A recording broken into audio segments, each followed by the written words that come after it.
Welcome to the Skills Stadium Podcast, episode 78. Thank you for tuning in.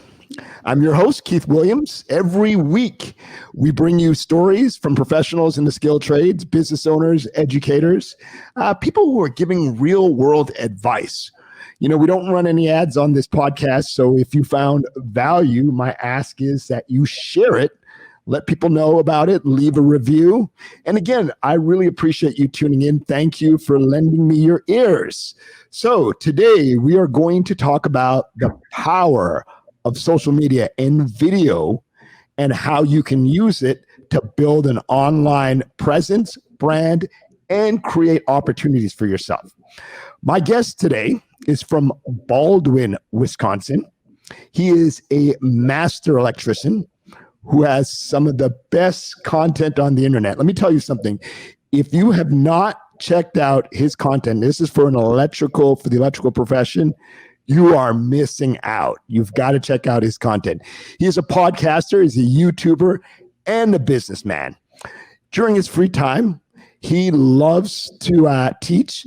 And, if you're watching his videos, you'll really understand why he loves to teach. You'll understand why he does what he does.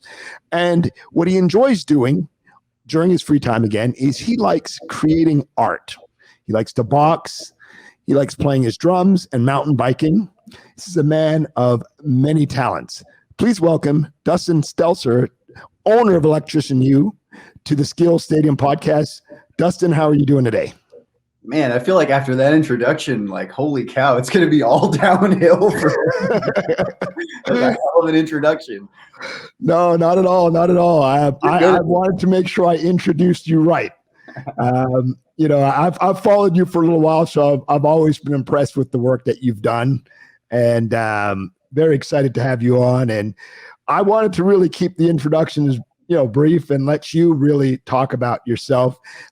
Dustin, something I wanted to ask you right off the bat is I saw an Instagram post where you were at an event in Tennessee and you had some impressive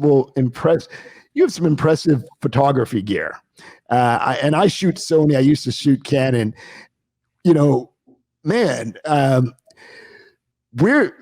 Where do you shoot? Like, what are you doing? You have a lot of gear that you travel with. That seems pretty excessive.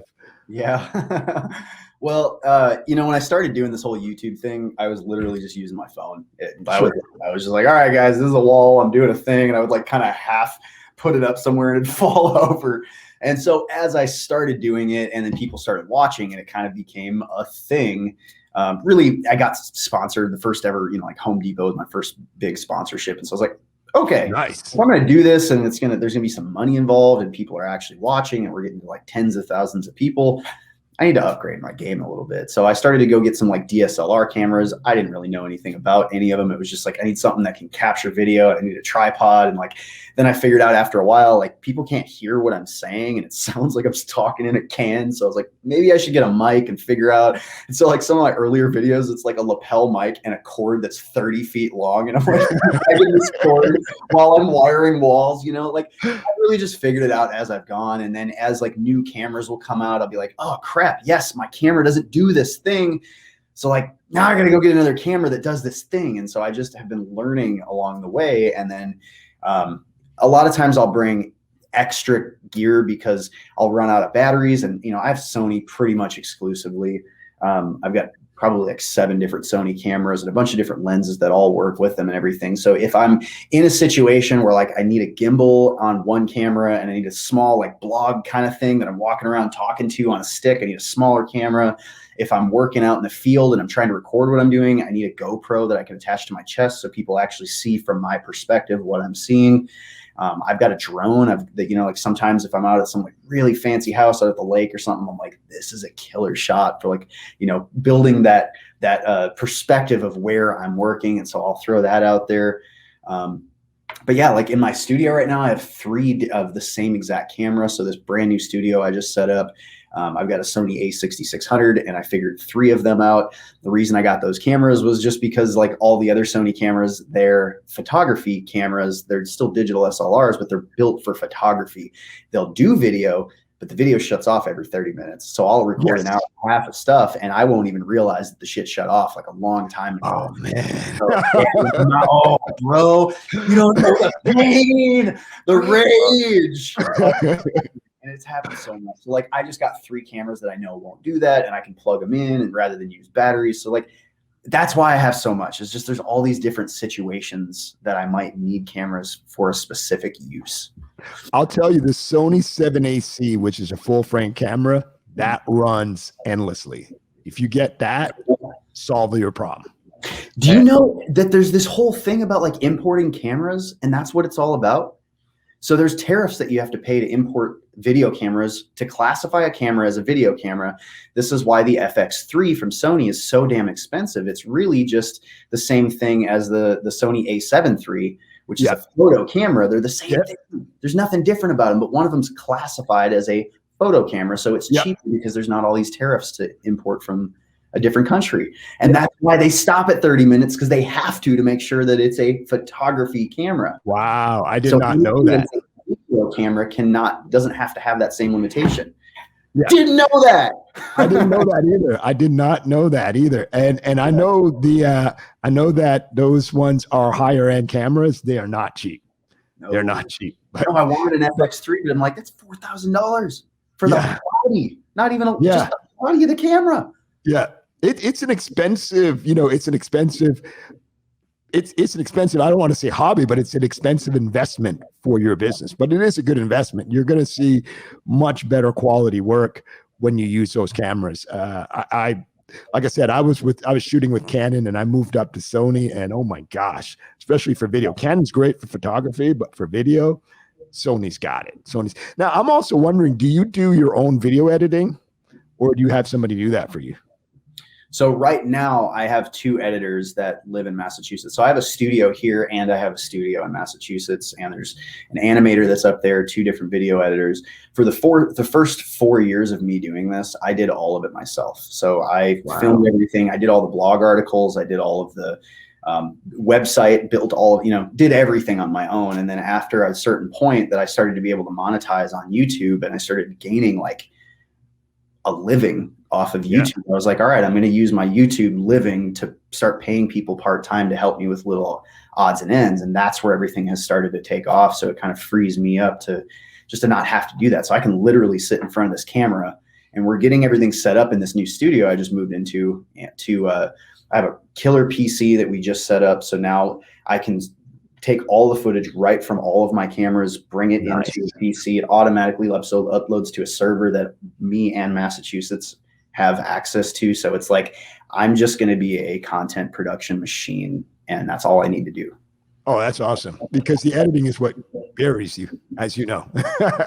Well, that's what takes a ton of time. It's not fun. I don't like that. Well, I guess it depends on who you are. Yeah, well, it's not even the editing, you're right, but it's the amount of time it takes to put like 50 gig files on to send to somebody or to upload to YouTube. And I've always had a really crappy internet connection. So at my house, it would take like 3 to 5 hours sometimes just to upload a 15-minute video. And I'm like, we can't do it. No. Now I have fiber, and it's like that same 4-hour upload will take 4 minutes. Oh, nice. Yeah. See, it's what we do. You invest in things that save you time. Yeah. It's always, time is so valuable, and anything you can invest in that can save you time or not allow you to do things you don't enjoy doing, it's always worth it. Yeah, and we've kind of realized as a team, so I've got a fairly large team of people now that we're building out this to actually be a business, not just being an influencer anymore, but we figured out like the whole 80-20 rule, 20% of your effort is where you usually get 80% of your revenue. Oh, yeah. Well, if I can hone down my 20% to being like doing sponsorship stuff, going to events, doing the videos, if I can just focus all of my attention on what makes us money, I can use that money to give to everybody else that works for me to make us do what we do better. So like any business, right? Yeah, no, that makes perfect sense. You've built a strong platform, and you built a strong brand on multiple platforms. And what I think where you bring your value, where I really see a value for you, is your engagement with your audience. and how you leverage video. So one of the things I do believe is I believe you guys are providing another path for people to acquire skills, to get into skills, into the skill trades. Can you talk about the concept of your organization and, you know, what's going on with you guys? What does the future look like? What is the game plan? Man, what I've always done is try to just give value to people. So I'm a big fan of Gary Vaynerchuk. I love Gary V. Yeah, man. And you may like him, you may hate him, but he's right. And when he talks about how attention works, you need to listen to what he's saying, because what he does is he owns the facts and opinions, and he's an entrepreneur. He tries every single thing and figures out what works and what doesn't, and he talks about it. And it's like, I just learned when I was doing art, I was always trying to get people to look at my art, and I didn't know how to do it. I didn't know what Instagram was all about, and I kind of fought a lot of it. And I'm a field electrician, you know, like I'm not a tech guy. So I really didn't get what it was all about. I thought, oh, I'll just put my stuff out there and some people might see it. And then nobody ever saw it, and I didn't understand. And then I started listening to Gary V, and back in like, when he was at the, I don't know what tech Wine Library was it during his Wine Library days. I got into that, but I also got into his speaking about like, this is 2008, like quit doing stuff that you hate, all that whole like thing that he was about. And so his energy, it was the first time I'd ever seen somebody that has my kind of energy, where it's like, all I do is work 24/7, and I'm like all about everything that I'm about, and that's all I do. And so I started following, you know, he would say, you really have to care. People just, if you go into an environment and you start talking and conversing with people and giving opinions and being a part of a community, and then you get known within the community, people will start to know you and respect you. And if you've got this thing for them to look at, that's how you kind of do this like jab, jab, jab, jab, jab, right hook eventually. Good book. Yeah. And so I've been jabbing for 5 years, bro. Yeah, I know. I see that. Seriously, I don't monetize anything. I don't charge for anything. I'm not trying to get you to buy my ebook. Like, I have literally just made videos for electricians that needed to be made for years and years and years. And then the other side of it is like, you can't, if you really want to get somewhere and build a brand and make it a bigger thing, you have to interact with what you're building. So if you build a video and you've got 3,000 comments on it, you got to go in and answer those comments. So like, even when I had 10 people on my channel, every single comment that somebody would write me, even if it was good, bad, didn't matter, I responded to every one of them. I gave a shit. If somebody asked me, like, how do I figure this out for my state? I don't know what my licensing thing. I'm like, bet, what's your state? I'll go look it up for you. I'll help you out, you know? And so like, literally just giving a damn about the people that give a damn about you is how you build an audience around you. And then after enough time and consistency, it gets to swell and gets bigger and bigger. And so now the problem is I don't have enough time every day. I can't answer tens of thousands of DMs across multiple platforms and emails and all this stuff. So now I'm hiring people just to take in the stuff that I don't really have to answer myself, where it's like I can have another electrician or team of electricians kind of go in and answer a lot of the things and help these people out. And so the difficult thing for me has been, now I'm trying to leave this here, but pull my face off the stage and make it more about this so that this has staying power. I don't know that I'm ever gonna be able to do that, but like building a platform that is about knowledge is now what my goal is for the future, and trying to bring other people, other content creators, electrical experts, code makers, you know, anybody that wants to continue to care about people with me and help people out. That's who I'm looking for. And so I've found a pretty astounding group of people right now to do that. Oh, I agree. I've seen you have a tribe, and matter of fact, one of the guys that I had on my podcast, Timothy Regan, and I saw him commenting on one of your YouTube channels. I was like, I know him, you know. So I was like, I had him as a guest on my podcast. Well, I was impressed with that you responded to people, and that, like I said, I've seen folks sometimes who just don't do it. They don't respond back, and man, I think it hurts their brand, no matter how big you are. Especially if you're big, at least what I would say is maybe make a blanket statement saying, hey, sorry, I can't get back to everybody. Like I saw an author who did a post on a book. Now, if you do a post on a book, you obviously want people to comment because you're promoting your book. Yeah. And he responded to specific people who were like influencers and people who he knew, but he didn't respond to other people. What he should have done was just maybe make a blanket statement. Hey, sorry, I couldn't get back to everybody. I thank everybody who bought the book, as opposed to just cherry picking who he'd comment to or hire somebody because he's big enough that he could do that. And like I said, people notice that, and for sure. and people take notice of that. And I think that makes a difference. So, you started your career, before social media was as big as it is today. And in fact, you didn't jump on board with social media right away. What happened that made you make that change to decide, hey, I'm going to go all in on this social media? Trying it, really. Yeah. Like, it was always, for me, Facebook, MySpace was a thing. So like when I got into college, MySpace and Facebook were like fighting out. So it was the first time that I had ever been like, whoa, I can like meet people on this internet thing and that have similar interests than me. And I can kind of get into groups and talk about stuff with people. And then, again, with my art, I was trying to figure out like, how can I get things that I'm drawing out to people? And I didn't really understand. Trying to be a creator, you have to look at these platforms way differently than you look at them as a user. So somebody goes on Instagram because they're bored.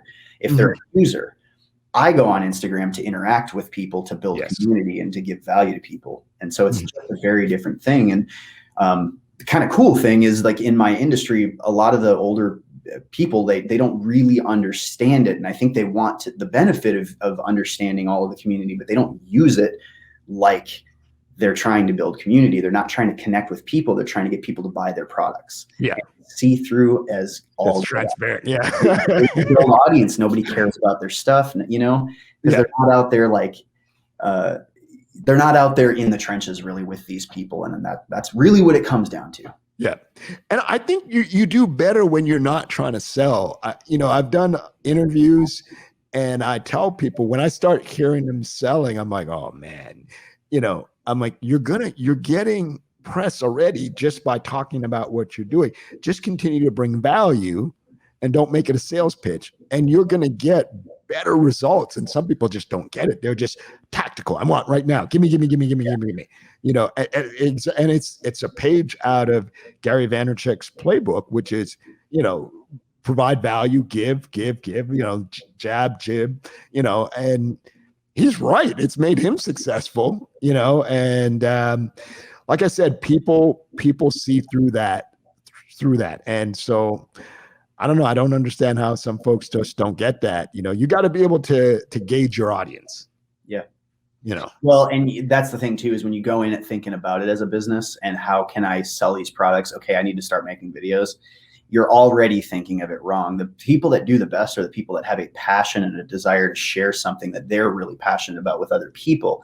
Sure. And they can sit in front of a camera for hours endlessly every day and not want to kill themselves because they love doing what they're doing and they're good at doing what they're doing. And they're just out there trying to get, even if it's just entertainment, like say I wasn't teaching on my stuff and I was just, making silly videos and stuff. Like if that's what it's about, that's what it's about. And then once you start to try to monetize that later down the line, that's a whole different thing because everybody's already in love with what you're making. So they're going to go buy the lunch boxes and because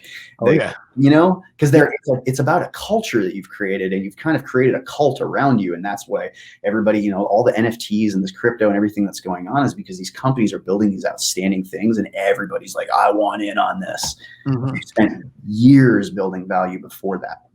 And what's interesting too is small companies, people are just starting, they want to be like big companies. The big companies want to be like small companies, more intimate and more, in touch with the customer.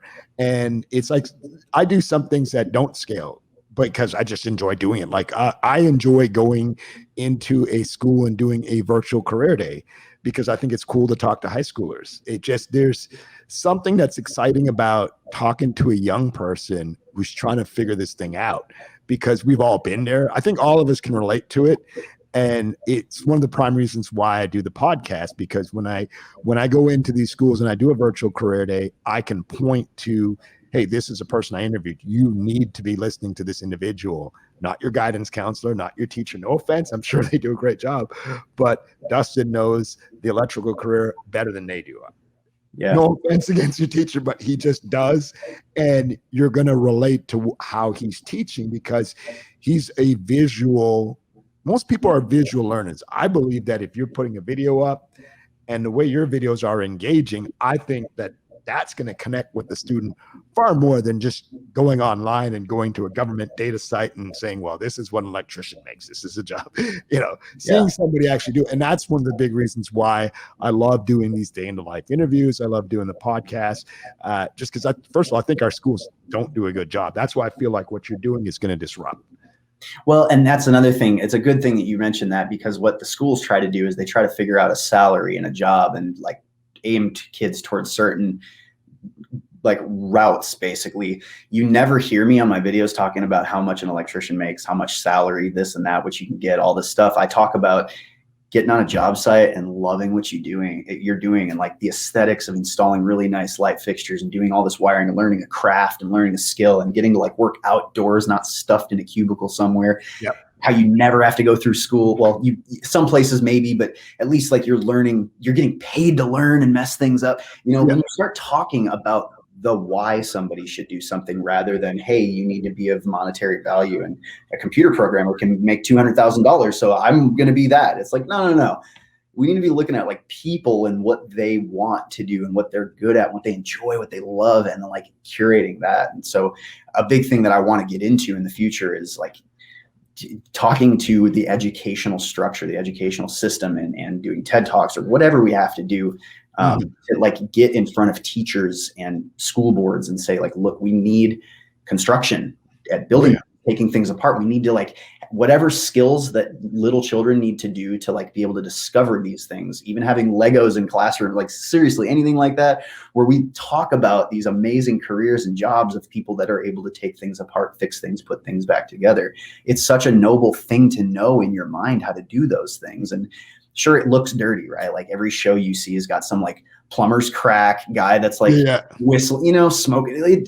They show really bad examples of what it means to be a tradesperson. And I think if they just change that to being like, there are certain minds out there that love fixing and finding problems and solving things, just like a detective, we kind of glorify detectives in the same kind of way. And I think that whole narrative just needs to change. And the narrative of it being a man that does the job, like my office is 96% male. So out of 500,000 people, the majority of those that watch me are male, and that's a problem, because there's a lot of females coming into the space, and there's just they're having to try to force and make a space for themselves, and they're getting resistance a lot, and it's kind of crappy. But like even things like in our electrical code, I was looking at this today because I'm making a video. Don't tell anybody I'm making this video. All right. That's literally my next video. Arnold, that's too late now. The video. I'm sorry. No, it'll be next Wednesday. Yes. But yeah, I'm making a video on what this whole doing electrical work in a workman-like manner is all about. And it's like, okay, well, what does even a workman-like manner mean? What does it mean to be a workman? Because it's an ambiguous term. It's like some people like to do work fast and they don't care how it looks. It's still done right. And it's still just as valid. But then I looked at the term workman and it says a man who does work. And I'm like, oh shit, this is going to be a tough one to start out with. I have some triggers on it already. But yeah, like, and I'm not saying we need to go out and change every word that we ever use. I'm just saying that there's, even for women to like come across the message that, hey, if you like fixing stuff, taking stuff together and like building and working with your hands, like that narrative's just not said in our society, and that needs to change. I'll tell you, I've seen a lot of women on Instagram. I've interviewed a few electricians, Shannon Tomosko. Yeah, I know. Those are the women who I believe are trailblazing a path, and they're active on social media, and she gets she's out there, and I mean, she's an apprentice, so she's not somebody who's been doing this for years. But she will be soon, and she keeps making content, and she will continue to build, and more people will follow. So Shannon, keep doing you. Yeah. Oh yeah. She's cool. She was one of my early guests, I believe, episode 20 something. And she was just cool. I enjoyed interviewing her, and she's always putting content on LinkedIn. But yeah, you're seeing some more women get on, and I think it's important to just showcase them. And what I noticed was after I started posting her content and sharing it, and just kind of following her, I started seeing all these other women popping up to support her. So she is making an impact. She is definitely attracting women to the industry, and definitely has a strong following. So The other thing you had Angel on, right? Angel. Yes, I did. I had Angel on. Yes, she recommended you. Oh, okay. Yeah. Yeah, dude, just another great mind, a great like human. Her and I are good friends. She helps me with some of the stuff that we're making right now. So like, I feel like people like her, the more that people are just out there talking about stuff and showing, wearing their tools and stuff, that's how this is gonna change. So it's kind of a long game that we all have to play, unfortunately. And you know something, one of the things I tell young people, because you talked about them focusing on just here's what it's like to do the job, enjoy it. You don't need a lot of money when you're just getting started. Like if you're going into this profession as an apprentice out of high school, 18, 19, you're going to get paid more than what you'd make if you went and worked a retail job. So you're going to be okay. But more importantly, you're going to be doing something you enjoy. Yeah. And you know what? When you're young, it shouldn't be a priority making the maximum amount of money. You should be focused on doing something that makes you happy. Because guess what? You're not going to do it for long if you don't enjoy it. And that's just a fact. Like, I guess as guys who've been down that path, who are a little bit more experienced, we understand that value of doing what makes you happy. It's just not sustainable to do something that makes you miserable. It's not worth it. Right. But as a young person, like I'm dealing with this with my son right now. He's got a killer head on his shoulders and he's got so much potential to do and really anything he wants to do. But I do notice about him, there's certain characteristics and things that he enjoys and he doesn't enjoy. Some of the things that his mom and I want him to do are not things that he cares about at all. And so I recognize trying to really support the things that he does and the things that he doesn't. It's like, I'll still be present, but like, I'm not going to push this on you because obviously you don't want it. But kids don't have the perspective of being able to be 30, 40 years old and look back at their life and realize what they should have done. A lot of them is because of just the fast-paced nature of how their reality comes at them. They're kind of in the here and now at all times without being out in the future and trying to think about building something. So a lot of them just don't understand that the right way to build an empire and get the Ferrari and get the Lambo and all that stuff that you want is to start doing a thing and become like incredible at that thing over years, over time. Yes. You're 18 by the time you do something and you're 24, you know so much about that thing. At 24, you're still a baby. Like your brain's still not even fully cooked yet. So like you could do a different thing for 4 more years. You're still only 28. You're still in your 20s, Yes. They just don't see the long term. I need to think that like find a thing I love. Who cares what my parents say, my friends, I have to compete with what my brother's doing to impress everybody. What's my thing? What do I love? And then just do that for years and years and years, and you'll get the Lambo. Yeah. If you're the best at what you do and you love it, you're going to be rewarded. Opportunity is going to come your way. And the internet is a game changer. The internet is, there are people making a ton of money on stuff that were like hobbies and just things that no one would ever have believed that they could make money. And the thing about it is I can remember a time when the internet wasn't as big as it was. And so I know that there's a lot of people like us who came up before the internet and social media was big really can appreciate it because we didn't have that. Right. We saw it built and we saw the empires rise and fall from it. And we saw how it's such a crazy utility today that we use. And have you been following this whole meta thing with Facebook? I have been. Metaverse. So the entire internet's being rebuilt. Like the whole entire world is going to be doing a different internet and it's being built right now. And I'm so excited to be a part of that thing. Yeah. And what people don't realize is there's opportunity in the change. Yes. You just have to be able to, it's just, I think you got to be curious. You've got to have some self-awareness and just, you've got to kind of, why CEOs get paid big dollars? Because they understand the future.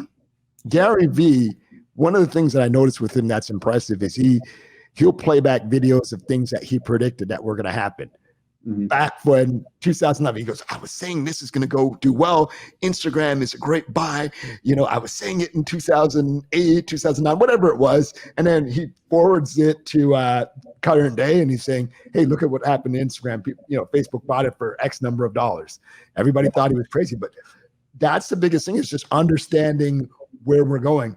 And that's why one of the things I enjoy doing is I like watching people, like just what they do on social media, what they put a value on. And I do that also because as I'm approaching people to be guests on my podcast or to build a partnership or relationship, it's just understanding what people put an importance on and value on. And I'm just, it blows my mind that you can get so much information on people just by watching their behavior. Like I said, we didn't have that before. So to me, it's when you've done research on people and you know who they are and what they're about, it's so much easier to connect with them. Yeah. And there's no, and the thing about it too is there's no agenda. It's just like, hey, I dig what you're doing. Can we talk about it? Can we have a conversation? And there's no agenda. I'm not asking you for anything. I will say, hey, with the podcast and the day in the life interviews, the purpose is we want to help these young people learn about your job. And I always ask, do you have a value in helping kids? It's a yes or a no, right? Like it's not something where people have to think of, well, do I really want to help this high school kid? Because I'm going to go show your video and your podcast. We don't run ads. We're not going to make any money. You're not going to get any money from kids. You can't monetize kids. We're doing it just to help them, right? We're doing it and so that to me is just, if I've observed people enough and seen that maybe they've volunteered somewhere, then it makes it easier for me to say, all right, this is a good match. And I found that to work really well because about 80% of the people I approach say yes to be guests on the podcast. But it's just understanding people's values and their currency.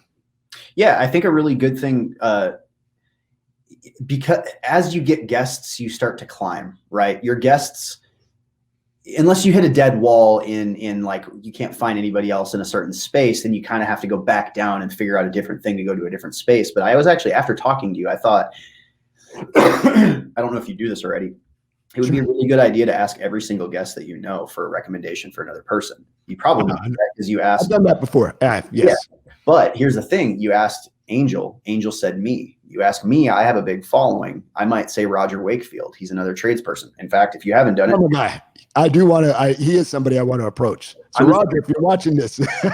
We're good friends. I can hook that. I don't know if you'll want to do it. I'm just saying, but sure. He's got a big following too, and he might recommend. So now your podcast is having bigger guests on it every time. And you might get somebody that's like, oh yeah, I got Neil deGrasse Tyson's phone number and we're good. And I can just, I can make the intro. So I think just for you, that might be a good idea, is just always ask for somebody that you think's a high value person that would be interested in doing the podcast. Dustin, I agree 100%. Makes perfect sense. And sometimes I'll admit, sometimes I don't even think I'll be honest. I don't always ask, sometimes I do forget, but I have asked a few times, and you're right. That does make sense. And I do think that as I've gotten more guests on, I had Barbie the welder, and when I had her on, I started noticing that was probably around episode, I want to say about 30 and I noticed when I started getting more higher profile influencers, that's when people started saying yes more. So you're right about that.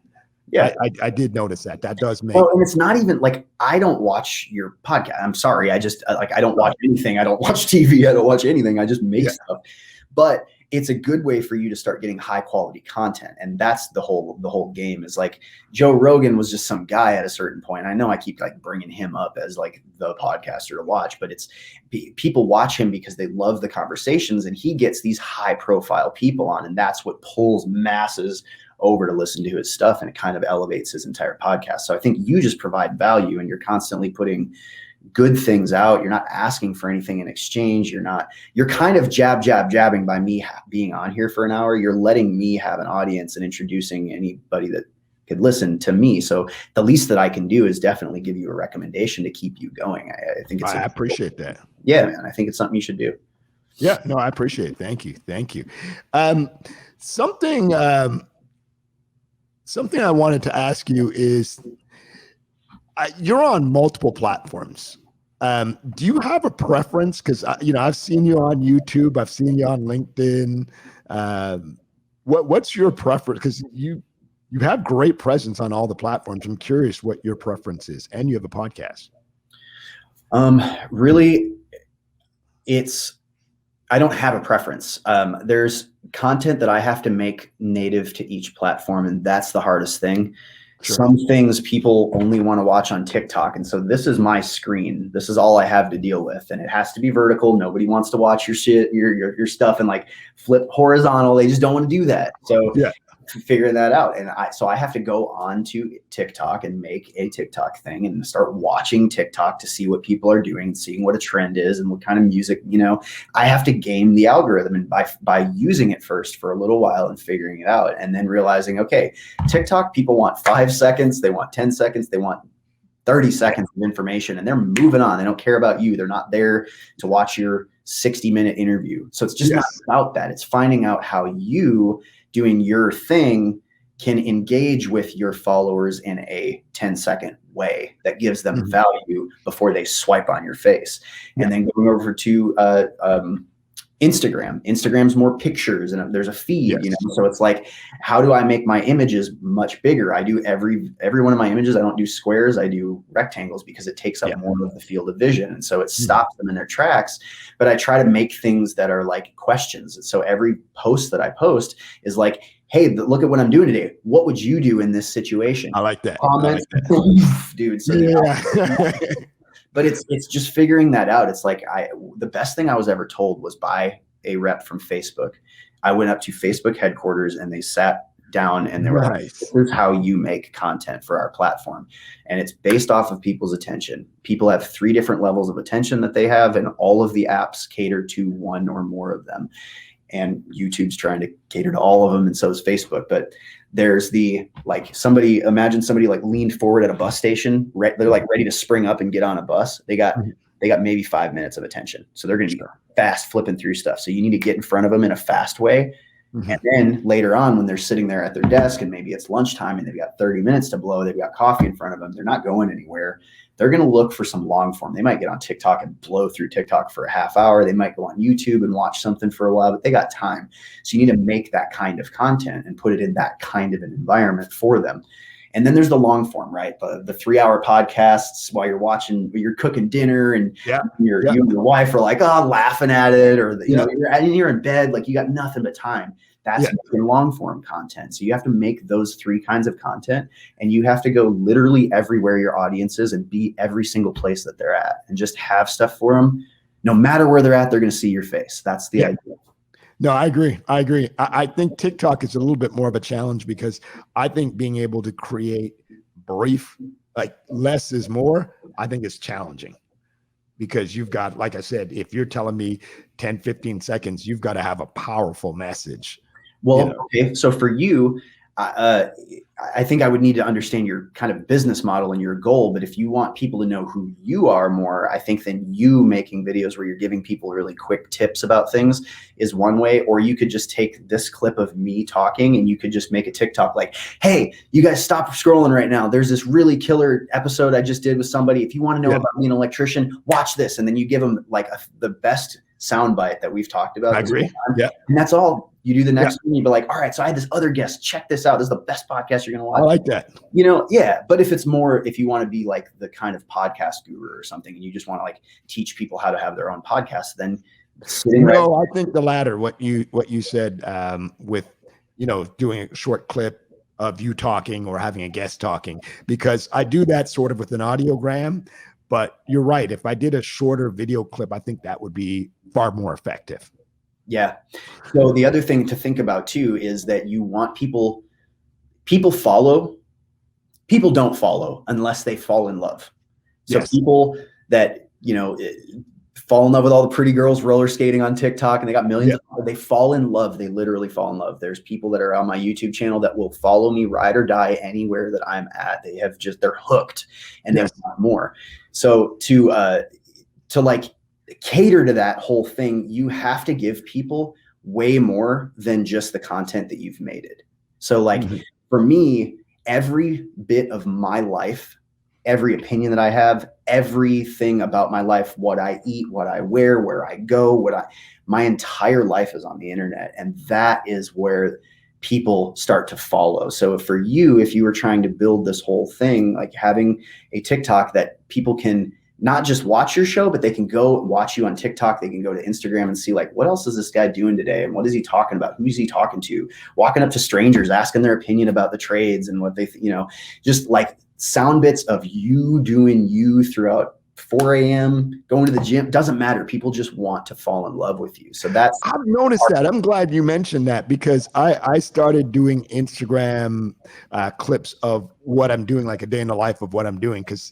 And I noticed that I got an uptick in attention where I was just doing like saying, hey, I'm doing a quick workout at the gym. It wasn't anything creative. It's just like, hey, here it is. Here's my song that I play to get me going. Now I was showing myself running just for a couple, and that got more attention than some of the stuff that I'm talking about in the skill trade. So I noticed when I started talking a little bit more about myself and just having more of just the things that I do on a regular basis, I did see a little bit of a surge. But it's just me being me. Yeah. And so while you're being you, like if you can think about if there's you doing that at the gym or whatever, and you want people to have a high engagement, then you need to engage them in something. So you either need to ask, instead of making a statement, you're going to get 5 comments of people that are like doing the, like the big thing, like the emojis or like whatever. They're going to engage because they're just like being like, that's my boy. I'm going to thumbs up. Yeah. But if you want to really engage people, you need to ask them a question. Or with Instagram, if you do a carousel where you're like one thing on one page where you start to begin a question, the next thing you ask the actual question, the next thing you're engaging. And so they're going to immediately put their opinions down. And so that's the real engagement where you're pulling lots of people in. So you got to make it all. Yeah. Oh, I know. Like, how do you, one of the things that I'm impressed with is how do you, because, you're an electrician. How do you balance the actual work? Because you're still doing work with all the social media and the sponsorships that you're working on. How do you make all of that work? I'm single. I don't go out with girls. I don't go out, I have never, and this is not to be braggadocious or anything, there's definitely flaw with this as well. Sure. I am the hardest working person I've ever met in my life. And I'm a tourist. I don't know if you believe in woo-woo stuff, but like I have that super like dug in, let's work, let's go, let's keep going, let's not stop until you've attained that dream, that thing, and so like I'm always setting things out in front of myself as goals, even silly stuff. It's like, I told myself once I was going to hit like a certain dollar amount on all of my crypto investing, speculating, let's be honest. But once I reach a certain point, I'm going to buy a motorcycle. And so it's like that. I give myself things out in front of myself. Nice. As a way for me to make sure that I'm holding myself accountable. Otherwise I don't get the thing. But like more tactically, really, when I wake up, I wake up working, and I go out in the field and I film while I'm on a job, as long as the customer's cool with it. Most of them are, because they know what I'm doing. And I'm having meetings, I'm talking to people while I'm working, and then I'm in the truck. I might be on like a Zoom call with like a bunch of people, and I'm just going all day. I feel like I would be the perfect apprentice to work under Gary Vee, because I feel like we have that same kind of just like, stop talking about it, just be about it. You can talk about it after you've done it kind of thing. Have you ever met Gary Vee?